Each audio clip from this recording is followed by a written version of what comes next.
नमस्कार साथियों। GS discovery official में पुनः आपका स्वागत है। जैसा कि लास्ट लेक्चर के अंदर हमने उत्तराखंड के इतिहास से कुनिंद राजवंश का अध्ययन करा और कुनिंद राजवंश के अंतर्गत हमारी जो लास्ट हेडिंग थी वो थी कुनिंदों का करतरपुर राज्य। हालांकि हम इस पर डिस्कस नहीं कर पाए थे, तो आज हम इसी हेडिंग पर डिस्कस करेंगे और बात करेंगे कि किस प्रकार उत्तराखंड के क्षेत्रों में करतरपुर राज्य का उदय हुआ और इतिहासकारों ने किस आधार पर इस करतरपुर राज्य के संस्थापक कुनिंद शासकों को बताया है। तो आखिर वो कौन कौन से एविडेंस है जो इस बात का खुलासा करते हैं। तो सबसे पहले हम बात करेंगे एविडेंस अर्थात स्रोत। स्रोत में अगर हम एविडेंस में बात करेंगे तो अभिलेखों के आधार पर हमारे पास लाखा मंडल लेख है जो हमें करतरपुर राज्य की जानकारी देता है। दूसरा हमारे पास प्रयाग प्रशस्ति लेख है, प्रयाग प्रशस्ति लेख जो कि गुप्तकालीन लेख है। यहाँ से भी हमें करतरपुर राज्य की जानकारी मिलती है। तो प्रयाग प्रशस्ति लेख को हम आगे विस्तार से डिस्कस करेंगे। इसके अलावा अगर साहित्य की बात करेंगे तो साहित्य में काव्य मीमांसा जिसके राइटर राजशेखर हैं। दूसरा है देवी चंद्रगुप्तम नाटक जिसके राइटर विशाख दत्त हैं। तीसरी पुस्तक है हर्षचरित जिसके राइटर बाणभट्ट हैं। चौथी पुस्तक है वृहत संहिता और इसके जो राइटर हैं वो हैं बराह मिहिर। तो ये तीन चार पुस्तकें हैं, साहित्यिक ग्रंथ हैं जो हमें करतरपुर राज्य के विषय में छिटपुट जानकारी देते हैं। आगे हम इनको विस्तार से बात करेंगे। अब सबसे पहले प्रश्न उठता है कि करतरपुर राज्य कब अस्तित्व में आया या किस समय हमें करतरपुर राज्य का उल्लेख मिलता है। तो क्योंकि करतरपुर राज्य का उल्लेख हमें गुप्तकालीन अभिलेख और साहित्यों में मिलता है, तो इससे एक बात स्पष्ट है कि जिस समय भारत में गुप्तों का शासन चल रहा था उसी समय उत्तराखंड के क्षेत्रों में करतरपुर राज्य का उदय हुआ होगा या उसी समय करतरपुर राज्य उत्तराखंड के क्षेत्रों में अस्तित्व में था, क्योंकि गुप्तकालीन साहित्य और अभिलेखों में हमें करतरपुर राज्य की जानकारी मिलती है। अगर हम गुप्तों के उत्थान की बात करेंगे तो गुप्तों का उत्थान लगभग 275 ईस्वी से 550 ईस्वी के आसपास माना जाता है। यानी इस टाइम पीरियड के अंदर ही गुप्तों के द्वारा भारत में शासन करा गया, लगभग 275 ईस्वी से 550 ईस्वी तक। अगर हम गुप्तों की बात करेंगे तो कहा जाता है कि गुप्तों से पूर्व भारत में कुषाणों का शासन था और कुषाणों के सामंत के तौर पर ही शासन करते थे कौन? गुप्त शासक।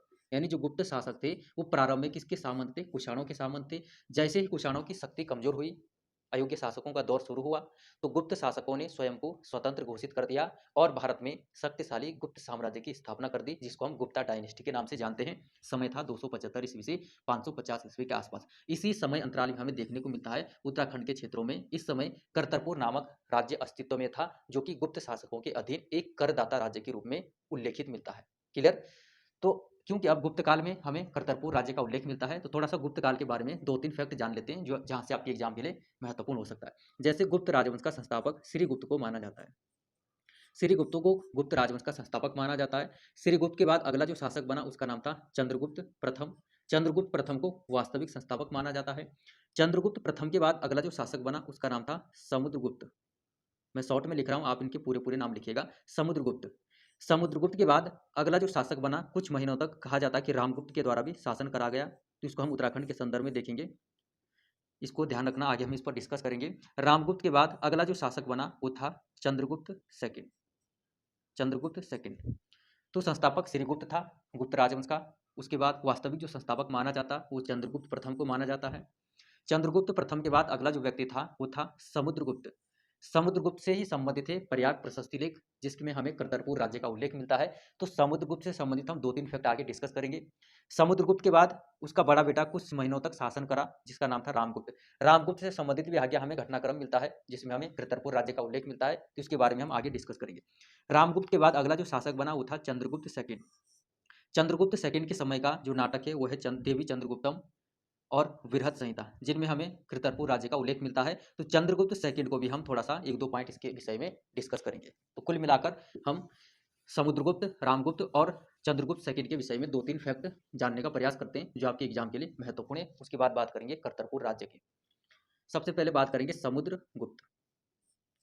समुद्रगुप्त को कविराज के नाम से जाना जाता है क्योंकि एक अच्छा विद्वान, कवि और लेखक था, संगीतज्ञ भी था, इसीलिए इसको कविराज कहा गया। समुद्रगुप्त ने संपूर्ण भारत को जीतने का प्रयास करा, इसीलिए इसको भारत का नेपोलियन कहा जाता है। भारत का नेपोलियन किसको कहा जाता है? समुद्रगुप्त को भारत का नेपोलियन कहा जाता है। तीसरा फैक्ट है, इसको लिच्छवी दोहित्र कहा जाता है। लिच्छवी दोहित्र। लिच्छवी दोहित्र से यहाँ मतलब है कि जो समुद्रगुप्त था उसका जो जन्म है वो लिच्छवी राजकुमारी से हुआ। तो लिच्छवी राजकुमारी से जन्म जन्म लेने के कारण समुद्रगुप्त को लिच्छवी दोहित्र के नाम से संबोधित करा गया। इसी समुद्रगुप्त के दरबार में एक व्यक्ति रहता था जिसका नाम था हरिसेन। हरिसेन के द्वारा लिखा गया प्रयाग प्रशस्ति लेख। प्रयाग प्रशस्ति लेख, प्रयाग प्रशस्ति लेख, प्रयाग प्रशस्ति जो लेख था वो किसके द्वारा लिखा गया? वो हरिसेन के द्वारा लिखा गया। हरिसेन कौन था? समुद्रगुप्त के दरबार में रहने वाला एक दरबारी कवि था। और इसी प्रयाग प्रशस्ति लेख में हमें करतरपुर राज्य का उल्लेख मिलता है, उसको हम आगे डिस्कस करेंगे। अगर हम प्रयाग प्रशस्ति लेख की बात करेंगे तो 3-4 फैक्ट बता रहा हूँ जो आपके एग्जाम में पूछे जा सकते हैं। प्रयाग प्रशस्ति लेख की अगर हम बात करें भाषा की, तो यह संस्कृत भाषा में लिखा गया। लिपि इसमें कौन सी प्रयोग में लाई गई? ब्राह्मी लिपि। और इस प्रयाग प्रशस्ति लेख को लिखने का जो तरीका था उसे कहा जाता शैली। तो ये कौन सी शैली में लिखा गया? चंपू शैली। ये आपसे पूछा जा सकता है कि प्रयाग प्रशस्ति लेख चंपू शैली में लिखा गया। चंपू शैली का मतलब है यहाँ पर गद्य और पद्य दोनों का प्रयोग करा गया प्रयाग प्रशस्ति को लिखने में, इसीलिए इसको चंपू शैली के अंतर्गत रखा गया। भाषा संस्कृत, लिपि ब्राह्मी। और जो प्रयाग प्रशस्ति लेख में, इसमें एक तो हमें करतरपुर राज्य का उल्लेख मिलता है, यह उत्तराखंड के संदर्भ में महत्वपूर्ण है। दूसरा, इस प्रयाग प्रशस्ति लेख में हमें जो समुद्रगुप्त है उसकी उपलब्धियों की जानकारी मिलती है। उपलब्धियों का मतलब उसके द्वारा जो युद्ध जीते गए होंगे या जिन राज्यों को जीता गया उसकी जो जितनी भी सफलताएं हैं वो लगभग हमें प्रयाग प्रशस्ति लेख में देखने को मिलती है, जिसका राइटर कौन था? हरिसेन। कहने का मतलब है कि समुद्रगुप्त गुप्त राजवंश का एक महान और शक्तिशाली शासक था जिसने लगभग संपूर्ण भारत को जीतने का प्रयास करा। इसीलिए इसको धरणीबंध भी कहा जाता। धरणीबंध का मतलब है पृथ्वी को बांधने वाला। धरणीबंध भी इसकी एक उपाधि मानी जाती है समुद्रगुप्त की। तो इसने न केवल दक्षिण भारत के राज्यों को जीता, उत्तर भारत के राज्यों को जीता, जबकि जो पड़ोसी राज्य थे, जो सीमावर्ती राज्य थे, जैसे बंगाल, असम, नेपाल और करतरपुर राज्य, ये सारे सीमावर्ती राज्य थे, इनको भी किसके द्वारा जीता गया? समुद्रगुप्त के द्वारा जीता गया, जिनका उल्लेख हमें प्रयाग प्रशस्ति लेख के अंतर्गत देखने को मिलता है। इसके अलावा जो समुद्रगुप्त था, इसकी विदेश नीति भी लाजवाब थी, यानी विदेशी राज्यों के साथ भी इसके मित्रवत संबंध थे। इसको हम फिर कभी देखेंगे, फिलहाल आप नॉर्मल ध्यान रखना प्रयाग प्रशस्ति लेख को। ठीक, तो समुद्रगुप्त के विषय में मैंने आपके साथ जितने भी फैक्ट डिस्कस करे हैं ये आपके एग्जाम के लिए महत्वपूर्ण है, इनको ध्यान रखना। अब हम समुद्रगुप्त के बाद बात करेंगे चंद्रगुप्त सेकंड की। चंद्रगुप्त सेकंड, चंद्रगुप्त सेकंड अगर हम चंद्रगुप्त सेकंड की बात करें तो चंद्रगुप्त सेकंड को विक्रमादित्य के नाम से जाना जाता है, यानी इसकी जो उपाधि थी, प्रसिद्ध उपाधि, वो थी विक्रमादित्य। तो आपसे पूछा जा सकता है कि किस गुप्त शासक के द्वारा विक्रमादित्य की उपाधि धारण की गई? विक्रमादित्य की उपाधि धारण करने वाला व्यक्ति कौन था? चंद्रगुप्त सेकंड। इसने शकों पर विजय के उपलक्ष्य में विक्रमादित्य की उपाधि को धारण करा। तो ये भी आपसे पूछा जा सकता है कि चंद्रगुप्त सेकंड ने विक्रमादित्य की पदवी कब धारण की? जब उसने शकों पर विजय प्राप्त की। इसके अलावा क्योंकि इसने शकों को हराया तो इसको सकारी के नाम से भी जाना जाता है। ध्यान रखना, सकारी इसका नाम है, जबकि विक्रमादित्य इसकी टाइटल यानी उपाधि धारण की, और सकारी इसको नाम है, एक अन्य नाम है सकारी। इसके अलावा इसको परम भागवत, इसकी एक उपाधि है, परम भागवत। तो विक्रमादित्य चंद्रगुप्त सेकंड की उपाधि है, परम भागवत भी चंद्रगुप्त सेकंड की उपाधि। इसके अलावा इसकी अन्य उपाधियों में देवराज और देवगुप्त भी है। देवराज और देवगुप्त यह भी चंद्रगुप्त सेकंड की उपाधियां हैं। इसके अलावा चंद्रगुप्त सेकंड के दरबार में नवरत्न रहते थे। नवरत्न का मतलब है 9 ऐसे विद्वान व्यक्ति जो अपने अपने क्षेत्र में बहुत ज़्यादा जानकार हैं या फिर विद्वान हैं। ऐसे 9 व्यक्ति किसके दरबार में रहते थे? चंद्रगुप्त सेकंड के दरबार में रहते थे, जिनको हम नवरत्न के नाम से संबोधित करते हैं। इसके अलावा अकबर के दरबार में भी आगे नवरत्न देखने को मिलेंगे, और मराठा शासक शिवाजी के दरबार में भी हमें नवरत्न देखने को मिलते हैं। ये नवरत्न में जैसे कालिदास, धन्वंतरी, बराहमिहिर, बेताल भट्ट, घटकरपर, इस प्रकार के जो प्रमुख प्रमुख व्यक्ति थे जो अपने फील्ड में जिनको बहुत ज़्यादा जानकारी थी, ऐसे चुनिंदा व्यक्ति चंद्रगुप्त सेकंड के दरबार में निवास करते थे, जिनको हम नवरत्न के नाम से संबोधित करते हैं। क्लियर? तो ये चंद्रगुप्त सेकंड से जुड़े हुए फैक्ट थे जो आपके एग्जाम में पूछे जा सकते हैं। इसी चंद्रगुप्त सेकंड के दरबार में रहता था देवी चंद्रगुप्तम नाटककार जिसका नाम है विशाख दत्त। विशाख दत्त किसके दरबार में रहता था? चंद्रगुप्त सेकंड के दरबार में, जिसके द्वारा नाटक लिखा गया देवी चंद्रगुप्तम नाटक। दूसरा इसके दरबार में रहता था, दूसरा व्यक्ति इसके दरबार में रहता था बृहद संहिता का लेखक बराह मिहिर। बराह मिहिर, बराहमिहिर के द्वारा पुस्तक लिखी गई बृहद संहिता, जिसमें हमें छिटपुट मात्रा में कीर्तनपुर राज्य के विषय में जानकारी मिलती है। तो कुल मिलाकर इसीलिए हमने चंद्रगुप्त सेकंड को डिस्कस करा, क्योंकि उसका सीधा संबंध देवी चंद्रगुप्तम नाटक बृहद संहिता से, और इन दोनों पुस्तकों में हमें कीर्तनपुर राज्य के विषय में जानकारी प्राप्त होती है। चलिए थोड़ा सा आगे बढ़ते हैं। अब हम बात करेंगे जो प्रयाग प्रशस्ति लेख है, इसमें हमें किस प्रकार की जानकारी प्राप्त होती है। तो प्रयाग प्रशस्ति लेख के अनुसार नेपाल के पश्चिम में कीर्तनपुर नामक राज्य था, जिसकी स्थिति मध्य हिमालय थी। मध्य हिमालय अर्थात इसकी स्थिति कहाँ पर थी? गढ़वाल प्लस कुमाऊं। प्रयाग प्रशस्ति लेख के अनुसार नेपाल के पश्चिम में करतरपुर नामक राज्य था, जिसकी स्थिति मध्य हिमालय में थी, अर्थात गढ़वाल कुमाऊं में जिसका विस्तार था। और इसकी दक्षिणी सीमा कहाँ तक थी? रुहेलखंड। रुहेलखंड आपका यूपी वाले क्षेत्र में स्थित है। इसकी दक्षिणी सीमा रुहेलखंड तक थी, जबकि पश्चिमी सीमा यमुना नदी की पश्चिम भाग तक थी। यमुना नदी के पश्चिम भाग या फिर पश्चिम तट तक थी इसकी पश्चिमी सीमा। तो यमुना नदी के पश्चिम में कौन सा क्षेत्र आता है? आपका हिमाचल प्रदेश। तो आप समझ पाए कि जो प्रयाग प्रशस्ति लेख है वहां पर हमें एक विवरण मिलता है, जिसमें कहा गया कि नेपाल के पश्चिम में एक करतरपुर नामक राज्य था, जिसकी स्थिति मध्य हिमालय में स्थित है। मध्य हिमालय से मतलब है गढ़वाल कुमाऊं में वो स्थित था। दक्षिणी बाउंड्री उसकी रोहेलखंड को टच करती थी, जबकि पश्चिमी बाउंड्री उसकी यमुना नदी के पश्चिम तट तक थी। यानी यमुना नदी के पश्चिम में आपका हिमाचल प्रदेश है, चूंकि यमुना नदी हिमाचल और उत्तराखंड के मध्य बॉर्डर का कार्य करती है। हालांकि टोंस नदी भी बॉर्डर का कार्य करती है। उसके बाद फिर यमुना नदी हिमाचल प्रदेश और उत्तराखंड के मध्य बॉर्डर का कार्य करती है कालसी के पश्चात। ठीक, तो इसने बात करी कि कालसी है, ये जो यमुना नदी है उसके पश्चिमी तट तक इस करतरपुर राज्य का विस्तार था, जो मध्य हिमालय में स्थित था। और यह करतरपुर जो राज्य था, यह करतरपुर राज्य समुद्रगुप्त के अधीन, यह करतरपुर राज्य समुद्रगुप्त के अधीन एक सीमावर्ती राज्य था। सीमावर्ती राज्य से मतलब है, सीधा सीधा कह रहा कि जो ये करतरपुर राज्य था जिसका विस्तार अभी तक इसमें बताया गया, ये करतरपुर राज्य को किसके द्वारा जीता गया? गुप्त शासक समुद्रगुप्त ने इस करतरपुर राज्य को जीता और अपने अधीन कर लिया। अर्थात यह करतरपुर जो राज्य था यह समुद्रगुप्त के अधीन एक सीमावर्ती राज्य के रूप में दर्ज था। इस प्रकार की जानकारी हमें कहां से प्राप्त हो रही? प्रयाग प्रशस्ति लेख के अनुसार। ठीक, अब इस करतरपुर राज्य के अंदर शासक कौन थे, इस विषय में हमें प्रयाग प्रशस्ति लेख में कोई जानकारी नहीं मिलती है, लेकिन करतरपुर राज्य था जो गुप्त शासक समुद्रगुप्त के अधीन था और उसका विस्तार किस प्रकार से था ये हमने अभी तक देखा है।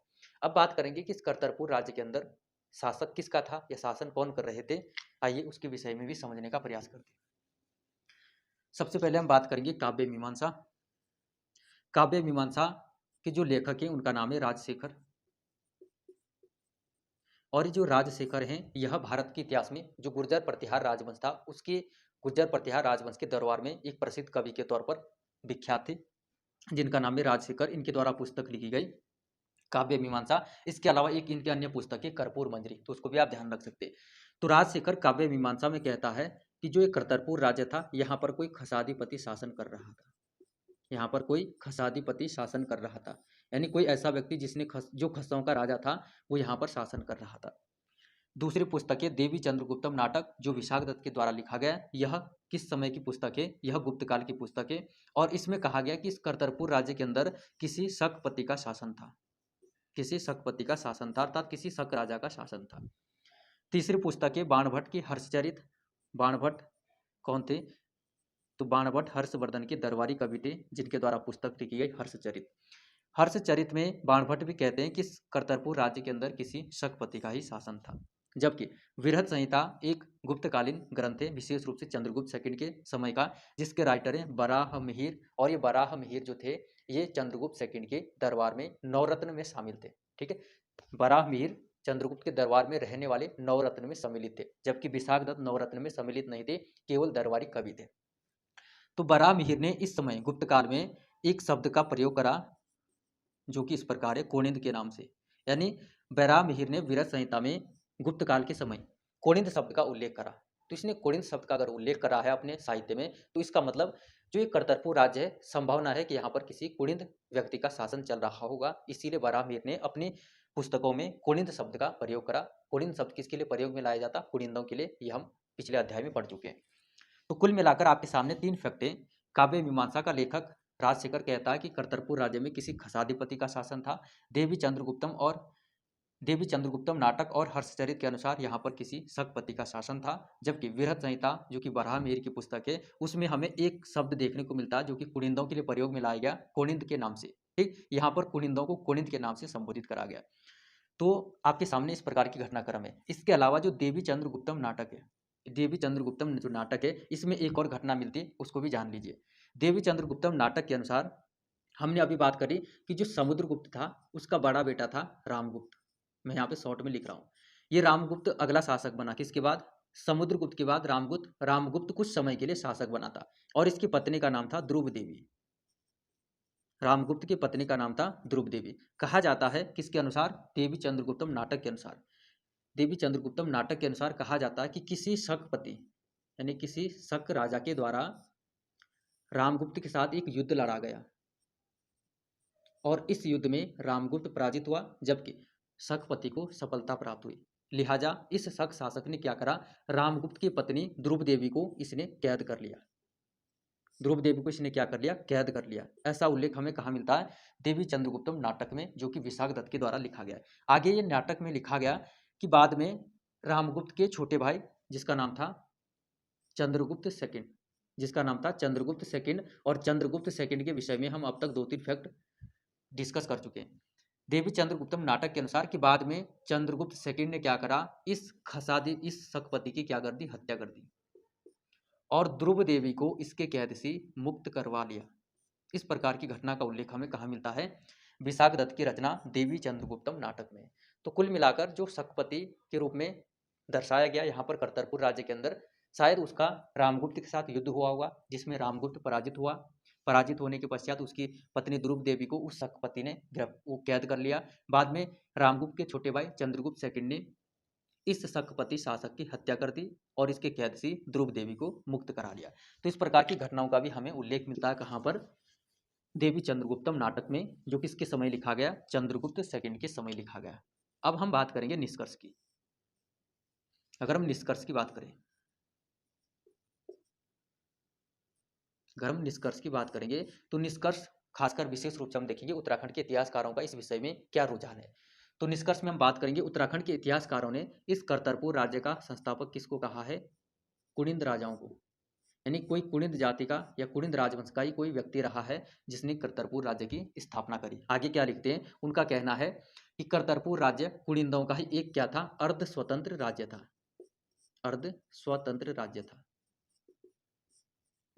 उत्तराखंड के इतिहासकारों का मानना है कि जो करतरपुर था वह कुनिंदों का ही अर्ध स्वतंत्र राज्य था, अर्थात इस करतरपुर राज्य के संस्थापक कौन थे, कुनिंद जाति के लोग थे, जिनको समकालीन साहित्यों में, इस कुनिंद राजा को समकालीन साहित्य में कहीं पर खसादिपति के रूप में दर्ज करा गया और कहीं पर इसको शकपति के रूप में संबोधित करा गया। यह वास्तव में कोई कुनिंद राजा था जिसने करतरपुर राज्य की स्थापना करी। ऐसा हमारे पास निष्कर्ष देखने को मिलता है कहाँ पर, उत्तराखंड के इतिहासकारों के अनुसार। कुल मिलाकर कहने का मेरा मतलब है कि अगर हम ओवरऑल इस पूरी घटनाक्रम का निष्कर्ष निकालें कि एक्चुअल में जो कुनिंद, जो करतरपुर राज्य था, यहाँ के संस्थापक कौन थे, तो यहाँ के संस्थापक कुनिंद जाति के ही लोग थे। क्यों, क्योंकि कुनिंद जाति के लोगों ने उत्तराखंड के पर्वतीय क्षेत्रों में अधिक समय तक शासन करा। अब देखो यहाँ पर एक शकपति का यहाँ पे एक शकपति नामक शब्द प्रयोग में लाया गया। तो जो शक थे, शकों ने उत्तराखंड के केवल मैदानी क्षेत्रों तक ही शासन करा है, तो इसकी संभावना कम है कि जो एक करतरपुर राज्य है यहाँ पर कोई शकपति शासन कर रहा होगा। ठीक, और विशाख काव्य मीमांसा में उसे खसादिपति कहा गया, तो इसकी संभावना ज्यादा है क्योंकि कुनिंदों से पहले खस प्रजाति के लोगों का उत्तराखंड में अस्तित्व था। कुनिंदों ने आसपास की जातियों को, कबीलों को संगठित करा और एक शक्तिशाली राज्य के रूप में स्वयं को स्थापित करा। इसीलिए कुनिंद राजवंश उत्तराखंड का पहला राजवंश है। तो चूंकि कुनिंद राजवंश ने जो खस थे उनको पराजित करा और उनको अपने साम्राज्य में सम्मिलित करा, इसीलिए खसों पर राज करने वाले किसको कहा गया, कुनिंदों को। इसीलिए यहाँ पे आपको एक टाइटल देखने को मिल रहा है खसाधिपति। ये खसाधिपति प्रयोग किया गया उसके लिए, यानी खसों के राजा, यानी खसों पर राज करने वाले। तो खसों पर किसने राज करा, कुनिंदों के द्वारा।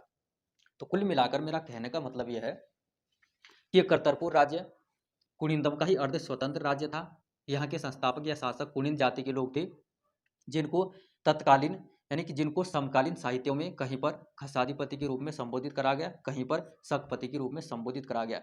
इसके अलावा जो वृहत संहिता है जिसके लेखक बराह मिहिर हैं, अगर वो इस समय कुनिंद शब्द का प्रयोग कर रहा है तो डेफिनेटली उसने करतरपुर राज्य के संबंध में कहा रहा होगा, क्योंकि करतरपुर राज्य में कुनिंदों का ही शासन चल रहा होगा और बराह मिहिर ने कुनिंदों के लिए कुनिंद शब्द का प्रयोग करा होगा। तो इन सभी घटनाओं को जोड़ते हुए फाइनली हम भी यह कह सकते हैं कि करतरपुर राज्य के संस्थापक कौन थे, कुनिंद जाति के लोग थे, या फिर यह कुनिंदों का ही एक अर्ध स्वतंत्र राज्य था। अगर इसको आप और ज्यादा पढ़ना चाहते हैं तो ये पुस्तक है उत्तराखंड का नवीन इतिहास। इसके लेखक है doctor Yashwant Singh Katoch. Page number 90 में आपको देखने को मिलेगा करतरपुर राज्य का उदय किस प्रकार हुआ, कौन कौन से जो एविडेंस है, वो सारा घटनाक्रम यहाँ पर है। और इसके अलावा जो जितना भी मैंने अभी तक आप घटनाक्रम बताया है वो आपके लिए पर्याप्त है। अगर आपके पास पुस्तक है तो आप पुस्तक से भी पढ़ सकते हो, जिनके पास पुस्तक नहीं है वो हमारा Telegram channel GS discovery official के नाम से ज्वाइन करें। वहाँ पर आपको जो कंटेंट पढ़ाया जाता है वो कंटेंट आपको दिया जाएगा। जो भी प्रत्येक दिन जो लेक्चर होते हैं उस लेक्चर का कंटेंट आपको टेलीग्राम चैनल पे उपलब्ध करा दिया जाएगा। तो अभी तक आपने घटनाक्रम समझा कि किस प्रकार करतरपुर राज्य अस्तित्व में आया। जानकारी हमें लाखामंडल प्रशस्ति लेख और प्रयाग प्रशस्ति लेख से प्राप्त होती है। इसके अलावा कुछ पुस्तकें हैं जहाँ पर इस करतरपुर राज्य के शासक कहीं पर खसाधिपति के रूप में संबोधित करा गया, कहीं पर शतपति के रूप में संबोधित करा गया। वास्तविक रूप से देखा जाए तो वो कुलिंद राजा ही थे जिनको कहीं पर खसाधिपति कहा गया, कहीं पर शतपति के रूप में कहा दर्शाया गया है। और यह करतरपुर जो राज्य था यह कुलिंदों का ही अर्ध स्वतंत्र राज्य था। यशवंत सिंह कटोच तो यहाँ तक भी लिखते हैं कि जो करतरपुर राज्य था इसकी जो राजधानी थी वो कहीं पर कार्तिकेयपुर नगर में थी, यानी कार्तिकेय नगर में थी। कार्तिकेय नगर में इस करतरपुर राज्य की राजधानी बताई जाती है किसके अनुसार? यशवंत सिंह कटोच के अनुसार। तो इस फैक्ट को भी आप ध्यान रख सकते हैं कि जो करतरपुर राज्य था इसकी राजधानी कहाँ पर बताई जाती? कार्तिकेयपुर या फिर कार्तिकेय नगर, जो कि कहीं पर कत्यूर घाटी में स्थित था। आगे वहीं पर कार्तिकेयपुर राजवंश की स्थापना होती है। ठीक, तो यहाँ पर कंफ्यूज मत होना, ये करतरपुर राजवंश से आगे हम जिस राजवंश के बारे में पढ़ेंगे मध्यकाल में वो होगा कार्तिकेयपुर राजवंश या फिर कत्यूरी राजवंश। ठीक, वो दोनों अलग हैं और ये करतरपुर राज्य अलग है। इसकी राजधानी कहाँ बताई जाती है? इसकी राजधानी बताई जाती है कार्तिकेय नगर या फिर कार्तिकेयपुर, किसके अनुसार? यशवंत सिंह कटोच के अनुसार। तो ये तमाम फैक्टों को आप ध्यान में रखना। समुद्रगुप्त के बारे में जो फैक्ट मैंने बताए उनको ध्यान रखना, वहां से क्वेश्चन भी पूछे जा सकते हैं। चंद्रगुप्त सेकंड से संबंधित जो तथ्य मैंने आपके साथ डिस्कस करे उनको भी आप ध्यान रखना, वो भी आपसे पूछे जा सकते हैं। इसके अलावा ये पुस्तकें जो भी फैक्ट मैंने अभी तक कुल मिलाकर इस पूरे लेक्चर में डिस्कस करे वो सारे के सारे फैक्ट आपके लिए बहुत ज्यादा काम के हैं और आपकी परीक्षाओं में बार बार